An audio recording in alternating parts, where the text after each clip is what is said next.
नमस्कार, मैं हूं सत्यपाल और आप देख रहे हैं CWB हिंदी न्यूज। हरियाणा मौसम अपडेट। हरियाणा में फिर बदलेगा मौसम, जानिए अब कब हो रही है झमाझम बारिश। हरियाणा के 14 जिलों में सामान्य से ज्यादा बारिश हुई है, परंतु 8 जिलों में सामान्य से कम बारिश दर्ज की गई है। सबसे ज्यादा बारिश की बात करें तो झज्जर व कैथल में तथा सबसे कम बारिश भिवानी, फरीदाबाद, गुरुग्राम में दर्ज की गई है। चौधरी चरण सिंह हरियाणा कृषि विश्वविद्यालय हिसार के कृषि मौसम विज्ञान विभाग के अनुसार मानसून टर्फ अब सौराष्ट्र दिशा रायसेन, अंबिकापुर, उड़ीसा होते हुए बंगाल की खाड़ी तक बना हुआ है। हरियाणा राज्य में 19 से 20 जुलाई के दौरान मौसम आमतौर पर परिवर्तनशील रहने की संभावना बन गई है। इस दौरान उत्तर हरियाणा में कहीं कहीं हल्की बारिश, परंतु पश्चिम व दक्षिण हरियाणा में कुछ एक स्थानों पर छिटपुट बारिश की संभावना है। परंतु 21 जुलाई से बंगाल की खाड़ी से मानसूनी हवाएं सक्रिय होने से हरियाणा में 21 जुलाई रात्रि से बारिश का दौर फिर से आरंभ होने जा रहा है। इस दौरान कई जगहों पर तेज गति से हवाएं तथा गरज चमक के साथ हल्की से मध्यम बारिश और कुछ एक स्थानों पर भारी बारिश हो सकती है। प्रधानमंत्री फसल बीमा योजना किसानों के लिए वरदान, अंतिम तारीख नजदीक। प्रधानमंत्री फसल बीमा योजना किसानों के लिए बहुत लाभकारी है। यह विषम परिस्थितियों में काम आता है। बीमा कंपनियों को क्षतिपूर्ति देनी होती है। फसलों का बीमा करवाने वाले किसान हर तरह से सुरक्षित रहते हैं। पैदावार अधिक होने पर उन्हें किसी की जरूरत नहीं होती। प्राकृतिक आपदा में फसल खराब होने पर बीमा कंपनी उसकी भरपाई करती है। किसान को किसी भी तरह का खतरा नहीं रहता। खरीफ सीजन की फसलें कपास, मक्का, धान, बाजरा व मूंग का बीमा करवाने की अंतिम तिथि 31 जुलाई है। योजना के तहत किसान को कपास के लिए 1819 रुपए 12 पैसे, मक्का के लिए 374 रुपए 85 पैसे, धान के लिए 749 रुपए 69 पैसे व बाजरा के लिए 352 रुपए 70 पैसे तथा मूंग के लिए 329 रुपए 82 पैसे प्रति एकड़ प्रीमियम राशि देनी पड़ती है। प्राकृतिक आपदा में नुकसान होने से कपास के लिए 36,382 रुपए 49 पैसे, मक्का के लिए 18,742 रुपए 63 पैसे, धान के लिए 37,484 रुपए 45 पैसे, बाजरे के लिए 17,639 रुपए 45 पैसे व मूंग के लिए 16,490 रुपए 95 पैसे मुआवजा राशि के रूप में मिलती है। हरियाणा में प्राथमिक शिक्षकों के लिए अच्छी खबर, सरकार कर रही पदोन्नति की तैयारी, वरिष्ठता क्रम हुआ तय। हरियाणा के सरकारी स्कूलों में पढ़ा रहे प्राथमिक शिक्षकों की पदोन्नति की तैयारी है। शिक्षा विभाग ने 25,748 ट्रेंड ग्रेजुएट टीचर यानी TGT और जूनियर बेसिक टीचर यानी JBT शिक्षकों की वरिष्ठता सूची जारी करते हुए 25 जुलाई तक आपत्तियां मांगी है। इसके बाद फाइनल वरिष्ठता सूची जारी कर दी जाएगी। हरियाणा में प्राथमिक शिक्षक लंबे समय से पदोन्नति का इंतजार कर रहे हैं। वरिष्ठता सूची में 9 मार्च 1983 में लगे JBT शिक्षकों से लेकर 10 जुलाई 2013 तक लगे शिक्षकों को शामिल किया गया है, जिनमें कई सेवानिवृत्त हो चुके हैं। वरिष्ठता सूची में वर्ष 1999-2000 के दौरान भर्ती हुए 3,206 JBT टीचर भी शामिल किए गए हैं, जिनकी नियुक्तियों में घोटाले के आरोप में पूर्व मुख्यमंत्री ओम प्रकाश चौटाला व उनके बेटे अजय चौटाला और 53 अन्य आरोपितों को दिल्ली की कोर्ट ने दोषी करार देते हुए 10 साल की सजा सुनाई थी। इनेलो सुप्रीमो ओम प्रकाश चौटाला और जजपा संरक्षक अजय चौटाला इस मामले में अपनी सजा पूरी कर चुके हैं। अब एक क्लिक पर मिलेगा डाटा, हरियाणा का दुर्लभ और पुराना रिकॉर्ड पूरी तरह होगा डिजिटल। हरियाणा के मुख्य सचिव सूबे में चल रही डिजिटलाइजेशन की मुहिम को तेज करने के लिए कहा है। प्रदेश के राजस्व एवं आपदा प्रबंधन विभाग में पहले ही जिला स्तर पर आधुनिक रिकॉर्ड रूम तैयार किए गए हैं, जिसके बाद में अब पुरानी फाइलों दस्तावेजों को घंटों तलाश करने का सिलसिला लगभग बेहद ही कम हो गया है। इसके साथ ही राज्य सरकार के निर्देशों पर मुख्य सचिव ऑफिस की अहम शाखाओं के अहम दस्तावेजों को डिजिटल करने की मुहिम चल रही है। इसके पूरा होने के बाद पुराने से पुरानी कोई भी सूचना, दस्तावेज, फाइल एक क्लिक पर तलाश की जा सकेंगी। हरियाणा गठन के बाद से लेकर अब तक हुए अहम फैसलों, मुख्य सचिव ऑफिस की ओर से जारी होने वाले अहम आदेशों के साथ साथ अहम फाइलों, दस्तावेजों, सूचनाओं को डिजिटल करने की मुहिम चलाई जा रही है, जिसके बाद में हरियाणा सरकार और मुख्य सचिव ऑफिस से जुड़ी अहम जानकारी व सूचनाओं के लिए मैनुअल खोज करने में समय की बर्बादी के सिलसिले पर रोक लग जाएगी। महिलाओं को स्वरोजगार के लिए मिल रहा है 3 लाख रुपए का ऋण, आप भी उठा सकते हैं इसका लाभ। सरकार महिलाओं को सशक्त, स्वावलंबी एवं आत्मनिर्भर बनाने के लिए विभिन्न प्रकार की कल्याणकारी योजना को संचालन कर रही है, जिनके माध्यम से महिलाओं को आर्थिक सहायता से लेकर स्वरोजगार स्थापित करने में सहायता प्रदान की जाती है। हरियाणा सरकार ने महिला सशक्तिकरण की दिशा में हरियाणा मातृशक्ति उद्यमिता योजना आरंभ की है। योजना के माध्यम से महिलाओं को 3 लाख रुपए तक का ऋण 7% की ब्याज दर पर उपलब्ध करवाया जाएगा। आयु की बात करें तो 18 वर्ष से कम और 60 वर्ष से अधिक नहीं होनी चाहिए। योजना का लाभ लेने के लिए परिवार पहचान पत्र, फैमिली ID, ट्रेनिंग प्रमाण पत्र यदि हो तो आधार कार्ड, निवास प्रमाण पत्र, आय प्रमाण पत्र, आयु का प्रमाण, passport size photograph, mobile number, email ID का होना अति आवश्यक है। राष्ट्रपति चुनाव हरियाणा में 88 विधायकों ने डाला वोट। सीएम मनोहर का दावा, काफी अंतर से जीतेंगी द्रौपदी मुर्मू। हरियाणा विधानसभा परिसर में राष्ट्रपति चुनाव के लिए मतदान प्रक्रिया सुचारू, शांतिपूर्ण एवं संतोषजनक ढंग से संपन्न हुई। मतदान में हरियाणा विधानसभा के 88 विधायकों ने अपने मत का प्रयोग किया। चुनाव प्रक्रिया प्रातः 10 बजे समय पर शुरू हुई और सायं 5 बजे तक चली। विधायक कुलदीप बिश्नोई व नैना चौटाला ने अपने मत का प्रयोग यहाँ नहीं किया। कुलदीप बिश्नोई ने दिल्ली संसद भवन में वोट डाला और नैना चौटाला विदेश में है। हरियाणा के मुख्यमंत्री मनोहर लाल खट्टर ने कहा कि मैं पूरी तरह से आश्वस्त हूं कि राष्ट्रपति पद के मतदान में द्रौपदी मुर्मू को अनपेक्षित वोट भी मिलेंगे। एनडीए के उम्मीदवार मुर्मू अच्छे व्यक्ति की धनी है, इसलिए उन्हें उम्मीद से अधिक वोट मिल रहे हैं। उनका जीतना लगभग तय है।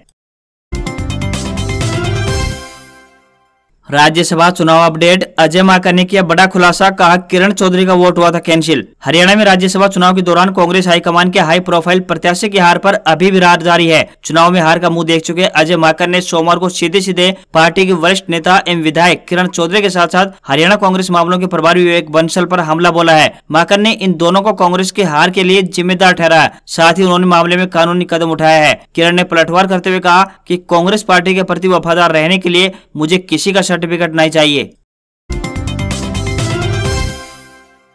हरियाणा से बड़ी खबर। कांग्रेस विधायक सुरेंद्र पवार ने पहले दिया इस्तीफा, फिर बिना शर्त वापस लिया। सोनीपत विधानसभा क्षेत्र से कांग्रेस के विधायक सुरेंद्र पवार ने इस्तीफा दे दिया है। सुरेंद्र पवार ने हरियाणा विधानसभा अध्यक्ष ज्ञानचंद गुप्ता को ईमेल भेजी है। इसके बाद कांग्रेस विधायकों ने विधानसभा स्पीकर के साथ बैठक की, जिसके बाद सुरेंद्र पवार ने स्पीकर का सौंपा इस्तीफा बिना किसी शर्त के वापस लेने का पत्र दिया। बता दें कि पवार ने 2014 के चुनाव में इनेलो की टिकट पर चुनाव लड़ा था और दूसरे स्थान पर रहे थे। अब वह कांग्रेस की तरफ से विधायक बने हैं। विधायक को कई दिन पहले विदेशी नंबर से कॉल कर रंगदारी मांगने व मारने की धमकी मिली थी। विधायक ने धमकी मिलने के बाद सोनीपत एसपी और डीजीपी हरियाणा को पूरे मामले से अवगत कराया था और सोनीपत पुलिस को लिखित में शिकायत दी थी। रोहतक में 500 एकड़ में बनेगा फुटवेयर लेदर क्लस्टर। आईटीआई संस्थान के विद्यार्थियों को मिलेगी फुटवेयर इंडस्ट्री की ट्रेनिंग। हरियाणा के उप मुख्यमंत्री दुष्यंत चौटाला ने कहा कि राज्य सरकार रोहतक में करीब 500 एकड़ में फुटवेयर लेदर क्लस्टर बनाएगी ताकि राज्य के अधिक से अधिक युवाओं को रोजगार के अवसर उपलब्ध हो सके। रोहतक शहर के आसपास के आईटीआई संस्थानों के विद्यार्थियों को फुटवेयर इंडस्ट्री से जोड़कर ट्रेनिंग भी दी जाएगी ताकि लेदर इंडस्ट्री के उद्योगपतियों को स्थानीय स्तर पर ही कुशल युवा मिल सके और युवाओं को उनके घर के नजदीक रोजगार हासिल हो सके। उन्होंने बताया कि रोहतक में राज्य सरकार करीब 500 एकड़ क्षेत्र में फुटवेयर लेदर क्लस्टर बनाएगी, जिसमें उद्योगपतियों को हर प्रकार से मदद की जाएगी। हरियाणा को मिलेगी 3500 करोड़ की सड़क परियोजनाओं की सौगात। आज शुभारंभ करेंगे नितिन गडकरी। हरियाणा के मुख्यमंत्री मनोहर लाल खट्टर 19 जुलाई को गुरुग्राम जिले में 2 अलग अलग कार्यक्रमों में शिरकत करेंगे। मुख्यमंत्री खट्टर दोपहर बाद आरटीसी भौंडसी में आर्म्स लाइसेंस बनवाने और रिन्यू करवाने की ऑनलाइन सुविधा का शुभारंभ करेंगे। इसके अलावा मुख्यमंत्री शाम को 3449 करोड़ रुपए की राष्ट्रीय राजमार्ग परियोजनाओं के लोकार्पण कार्यक्रम में भी भाग लेंगे। गुरुग्राम के सेक्टर 38 स्थित ताऊ देवीलाल स्टेडियम में आयोजित इस समारोह में केंद्रीय सड़क परिवहन एवं राजमार्ग मंत्री नितिन गडकरी मुख्य अतिथि होंगे। उनके साथ गुरुग्राम के सांसद एवं केंद्रीय राज्य मंत्री राव इंद्रजीत सिंह सहित कई गणमान्य व्यक्ति उपस्थित रहेंगे। इस प्रकार मंगलवार को सड़क निर्माण से जुड़ी लगभग 3500 करोड़ रुपए की 3 परियोजनाओं का लोकार्पण होगा, जिससे प्रदेश में सड़क कनेक्टिविटी बेहतर होगी और यात्रियों को सुविधा लाभ होगा। बीजेपी की ट्रेनिंग कैंप में पूर्व मंत्री वीरेंद्र सिंह ने जेजेपी के गठबंधन पर खड़े किए सवाल। दुष्यंत के लिए कही ये बड़ी बात। सूरजकुंड पर्यटन स्थल पर आयोजित भारतीय जनता पार्टी का प्रदेश स्तरीय प्रशिक्षण शिविर कार्यकर्ताओं के बीच नई ऊर्जा संचार कर गया। 3 दिवसीय शिविर में शिरकत करने वाले पार्टी कार्यकर्ता केंद्र व प्रदेश की भाजपा सरकारों की जन कल्याणकारी नीतियों को जन जन तक पहुँचाने व जनता की समस्याओं का निराकरण करने का संदेश लेकर रुखसत हुए। शिविर में पूर्व केंद्रीय मंत्री व स्वतंत्र विचार व्यक्त करने के लिए मशहूर वीरेंद्र सिंह ने प्रदेश की खट्टर सरकार में जेजेपी की भागीदारी पर प्रश्न चिन्ह लगा दिए। उन्होंने स्पष्ट रूप से कहा कि अल्पमत में आई खट्टर सरकार वैसे निर्दलीय विधायकों के समर्थन से भी चल सकती थी, किंतु केंद्रीय नेतृत्व ने एक स्थायी सरकार का निर्माण करने के उद्देश्य से जेजेपी को सरकार में भागीदार बनाया। पहले तो कोरोना ने विकास की गति को अवरुद्ध किया और उसके बाद जेजेपी ने विकास की गति को धीमा किया। इसका मुख्य कारण था जेजेपी ने दुष्यंत चौटाला को उप मुख्यमंत्री पद के साथ साथ 33% के करीब अच्छे मंत्रालय दे दिए गए और उन मंत्रालयों में ठीक से काम नहीं हो पाया, जिसके चलते विकास की गति वह नहीं बन सकी जो कि पूर्व के कार्यकाल में खट्टर सरकार की रही। ट्रेन में सफर करने से पहले जान ली ये खबर, ऑनलाइन टिकट सहित किए ये 10 बड़े बदलाव। भारतीय रेलवे के जरिए रोजाना लाखों लोग यात्रा करते हैं। अब हालात सुधरते ही एक बार फिर रेलवे स्टेशन पर यात्रियों की भीड़ उमड़ने लगी है और टिकटों के लिए मारामारी भी शुरू कर दी गई है। इन सबके बीच रेलवे ने यात्रियों को राहत प्रदान करते हुए नियमों में कुछ बदलाव किया है, जो कि यात्री हित में बताए गए हैं। इससे यात्रियों को काफी फायदा होगा और उनका सफर भी सुखदायक बनने वाला है। ट्रेनों में रात के समय तेज आवाज में बातें करना, शोर मचाना और गाने सुनने पर अब कार्रवाई होगी। रेलवे ने रात 10 बजे से लेकर सुबह 6 बजे तक ऐसा करने वाले लोगों पर आरपीएफ को कार्रवाई करने के सख्त निर्देश जारी कर दिए हैं। रेलवे के एसी कोच में सफर करने वाले यात्रियों की परेशानी भी दूर कर दी गई है। अब उन्हें अपने साथ बेड रोल लाने की आवश्यकता नहीं होगी, उन्हें ट्रेन में ही बेड रोल उपलब्ध करवाया जाएगा। रेलवे के आदेश पर यह योजना तुरंत प्रभाव से लागू हो गई है। रेलवे ने कंफर्म टिकट यात्रियों को ट्रेनों के संचालन की जारी करने के लिए SMS की सुविधा भी शुरू कर दी है। इसके जरिए ट्रेन के रनिंग स्टेटस की जानकारी दी जाएगी। ट्रेन के लेट या फिर रद्द होने पर भी यात्रियों को संदेश भेजा जा रहा है। सीबीएसई 12वीं रिजल्ट से पहले सरकार की बड़ी घोषणा, छात्रों को होगा लाभ। एक तरफ जहां छात्र सीबीएसई 12वीं रिजल्ट का इंतजार करते दिखाई दे रहे हैं, वहीं दूसरी ओर भारत सरकार ने एक बड़ी घोषणा की है। दरअसल सरकार ने नेशनल इंस्टीट्यूशनल रैंकिंग फ्रेमवर्क यानी NIRF रैंकिंग जारी कर दी है। इस NIRF रैंकिंग 2022 की घोषणा से सीबीएसई 12वीं पास छात्रों को काफी लाभ पहुंचने वाला है। इस रैंकिंग द्वारा छात्र आसानी से पता लगा पाएंगे कि research, overall, university, management, college, pharmacy, medical, engineering, architecture categories में कौन सा संस्थान सबसे बेस्ट है। इससे 12वीं पास करने वाले छात्रों को संस्थान के चयन में आसानी होगी। टॉप 3 कॉलेजों की बात करें तो दिल्ली के मिरांडा हाउस और हिंदू कॉलेज हैं। वहीं तीसरे नंबर के कॉलेज की बात करें तो प्रेसिडेंसी कॉलेज चेन्नई है। MSP कमेटी को लेकर भड़के चडोनी, करनाल में बोले सरकार ने किसानों से धोखा किया, पिछले दरवाजे से वापस ला रही है खेती कानून। हरियाणा के किसान नेता और संयुक्त किसान मोर्चा के सदस्य गुरनाम सिंह चडोनी फसलों के न्यूनतम समर्थन मूल्य यानी MSP को लेकर केंद्र सरकार की ओर से बनाई गई कमेटी को लेकर भड़क उठे हैं। सोमवार को करनाल की घरोंडा अनाज मंडी में पहुंचे चडोनी ने मोदी सरकार पर जमकर निशाना साधा। उन्होंने कहा कि किसान आंदोलन आज से नहीं बल्कि साल 1978 से चला आ रहा है। समय समय पर किसान अपने हक के लिए लड़ाई लड़ते आ रहे हैं और भविष्य में भी यह लड़ाई जारी रहेगी। चडोनी ने कहा कि साल भर चले किसान आंदोलन की वजह से 3 खेती कानून वापस हुए, लेकिन अब सरकार ने किसानों के साथ धोखा किया है। सरकार पिछले दरवाजे से इन कानूनों को वापस लाना चाहती है, जिसे किसान सहन नहीं करेगा। उन्होंने सरकार की ओर से बनाई गई कमेटी को खारिज कर दिया। चडोनी ने कहा कि मुश्तर खाता कानून लाकर सरकार गाँव की जमीनों पर कब्जा करने की तैयारी कर रही है। किसानों को संबोधित करते हुए चडोनी ने कहा कि आने वाले समय में मंडियों को पूरी तरह से खत्म कर दिया जाएगा और किसानों की फसलें बड़े बड़े उद्योगपतियों के गोदामों में उतारी जाएंगी। इससे आढ़तियों और मजदूरों का रोजगार खत्म हो जाएगा।